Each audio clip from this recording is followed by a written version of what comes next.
যাবো, আমরা আমাদের কাজ দেখাবো, আমরা ওখানে জনসভা করব, আমরা বুথ ভিত্তিক সংগঠন অলরেডি গড়ে তুলছি, আমাদের লোকগুলোকে সাজিয়ে নিচ্ছি, আমরা ওখানে নামবো। আমরা কি ভাবছেন আপনারা? ছেড়ে দেবো আমরা, পশ্চিমবঙ্গের কোনো জায়গায় আমরা ছাড়বো না।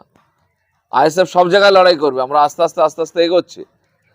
আমাদের উদ্দেশ্য হলে ভারতবর্ষের ধর্মনিরপেক্ষতা রক্ষা কথা, পশ্চিমবঙ্গের বুকে গণতান্ত্রিক পরিবেশটাকে মজবুত করা। তাহলে সেক্ষেত্রে যারা এই গণতন্ত্রের বিরুদ্ধে, যারা সংবিধানের বিরুদ্ধে, যারা মানুষের অধিকারের বিরুদ্ধে, আমরা কিন্তু তাদের বিরুদ্ধে লড়াই করব। এবং সেখানে ধর্মনিরপেক্ষ শক্তি যারা এক জায়গায় এসে এই লড়াইতে সামিল হবে, আমরা সবাইকে সঙ্গে নিয়ে যেমন লড়াই করার বিধানসভার জন্য চেষ্টা করেছি, সেরকমভাবে এই গণতান্ত্রিক পরিবেশ রক্ষা করার জন্য যে লড়াই, সেই লড়াইতে যারা সাথ দেবে, আমরা চেষ্টা করব সবাইকে ঐক্যবদ্ধভাবে লড়াইটা মজবুত করার। আমরা দেখেছি 2011 সালে যারা সিপিএম করতো, সেই লোকটাকে কিছু ভেঙে আছে তৃণমূলে ঢুকলো, তখন বললো সিপিএম ঠান্ডা থাকবে। আজকে তাদের মধ্যে থেকে বেশ কিছু লোক বিজেপি এসছে, তারা এসে বলছে আইএসএফ সিপিএম। দেখেন, এটা কিছুটা নীতির উপর নির্ভর করে। যারা করছে তারা এইটা এস্টাবলিশ হচ্ছে, অর্থাৎ যে দল আসছে সেই দলে গিয়ে এই কাজ করতে পারবে বা পারছে, যার কারণে এটা তারা করে যাচ্ছে। কিন্তু আমাদের দলে এটা হবে না। আমাদের দল যারা করছে তাদেরকে এই অধিকার দেওয়া হয় না যে তুমি এরকমভাবে অন্যদের ঝান্ডা ব্যবহার করো, অন্যদের রাজনীতি করার অধিকার নষ্ট করা, এটা সম্পূর্ণ গণতন্ত্রের পরিপন্থী। সুতরাং এই জিনিস যারা করছে তাদের বিরুদ্ধে আমাদের অল আউট লড়াই হবে। আমরা দেখলাম যে আরাবুল ইসলাম সাহেবের ভোট প্রচারে যিনি ছিলেন ক্যানিং পূর্বের তখনকার আইএসএফ নেতা ছিল ডাক্তার লতিফ, তিনি এখন আইএসএফ এর মঞ্চে উঠে ভারতীয় জনতা পার্টির গুণগান গাইছেন। কি বলবেন এই প্রসঙ্গে? ভারতীয় জনতা পার্টির পক্ষে কথা বলেছে না বলেছে ওটা যাচাই বাছাই করতে হবে, কিন্তু আমি ফোন করেছিলাম, তিনি বলেছেন যে আমরা প্রথমে আইএসএফ এর মিটিং করার জন্য প্রস্তুতি নিয়েছিলাম, তার মধ্যে বিজেপিরা ঢুকে যায়। এই যে আমরা দেখলাম যে বিজেপির যিনি বর্তমানে ক্যানিং পূর্ব নেতৃত্ব দিচ্ছেন অলি পেয়াদা, তিনি প্রকাশ্য বিভিন্ন কর্মসূচিতে এই কথা বলছেন যে বিজেপি, তৃণমূল, আইএসএফ।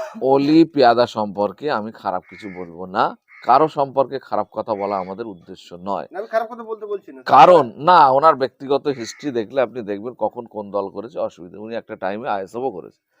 সুতরাং সুবিধাবাদী রাজনীতির পক্ষে আমরা নই, আমরা একটা নীতি আদর্শের ভিত্তিতে চলি। উনি বুকে হাত দিয়ে বলতে পারবেন যে বিজেপির যে শাসিত রাজ্যগুলোতে আজকে গোশ খাওয়ার নাম করে যে মার্ডার করা হচ্ছে, লোকদেরকে বাঙালি নামে পেটানো হচ্ছে, কোনো কথা আছে ওনার? ওনার দলের যে জনবিরোধী নীতি, তার বিরুদ্ধে ওনার কথা বলার অধিকার আছে? আজকে এত বড় বিধানসভার মধ্যে কোনো মুসলিম প্রার্থী আছে? কি বলবেন উনি? কিসের ভিত্তিতে? দুদিন পরে বার করে দেবে কিনা আমার সন্দেহ আছে।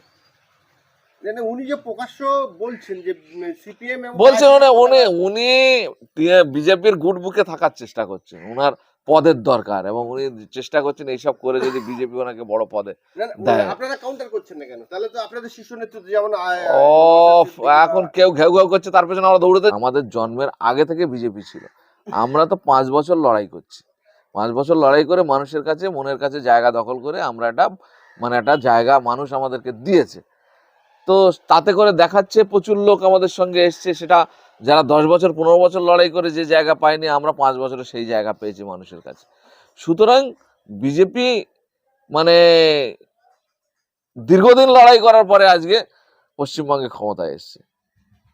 ভালো করে চিন্তা করে দেখবে, স্বাধীনতার আগে ওদের দল তৈরি, তারপরে ওরা ধাপে ধাপে দলের নাম পাল্টেছে, এই হয়েছে সেই হয়েছে, ধাপে ধাপে তারপরে ওরা আজকে এই পরিবর্তনের জায়গায় ওরা নিজেদের জায়গা পশ্চিমবঙ্গে করে নিয়েছে।